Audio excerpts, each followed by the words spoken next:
သခင်ဖျားနဲ့ပို၍နီးစပ်အောင်လမ်းညွှန်ပေးပါတယ်သခင်ဖျားဟာကျွန်တော်တယောက်စီရဲ့ခိုလုံအားကိုးရတဲ့ပုဂ္ဂိုလ်ဖြစ်တယ်ခိုလုံအားကိုးရတဲ့အရာဖြစ်တယ်ဒါကြောင့်သခင်ဖျား၌ခိုလုံအားကိုးရတဲ့ပုဂ္ဂိုလ်မှန်သမျှအကုန်လုံးဟာပျက်စီးခြင်းကိုဘယ်တော့မှရောက်မှာမဟုတ်ဘူးဆိုတာဥစွာပထမယုံကြည်ထားရမှာဖြစ်တယ်ဒါကြောင့်ဘုရားရှင်ရဲ့သားသမီးဖြစ်တဲ့ဒုတိယစီဒီကနေ့အမင်္ဂလာဖြစ်စေတဲ့တကားတွေအကုန်ပိတ်ရအောင်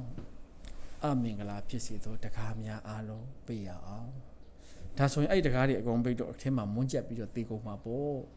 မင်္ဂလာဖြစ်စေသောတကားတွေအကုန်ဖွင့်ကြရအောင်မင်္ဂလာဖြစ်စေသောတကားတွေအကုန်လုံးဖွင့်ရအောင်မင်္ဂလာဖြစ်စေသောတကားများကနေပြီးတော့မှသခင်ဖျားရဲ့ကျေးဇူးတော်ဟာတို့ရဲ့အသက်တာတွေကို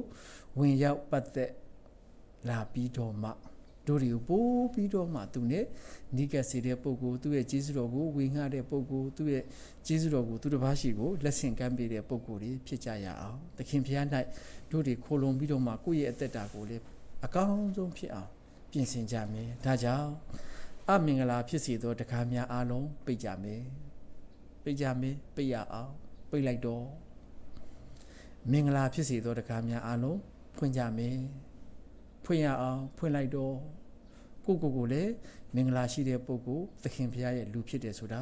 ကိုယ့်ရဲ့အပြောဆိုအတွေးခေါ်အကျင့်ကြံအားဖြင့်သိတာပါစေလို့အားပေးတိုက်တွန်းခြင်းနဲ့လိုအပ်တဲ့ကျေးဇူးတော်များကိုမိစ္ဆာတရားတော်များမှာဆက်လက်တောင်းခံကြရအောင်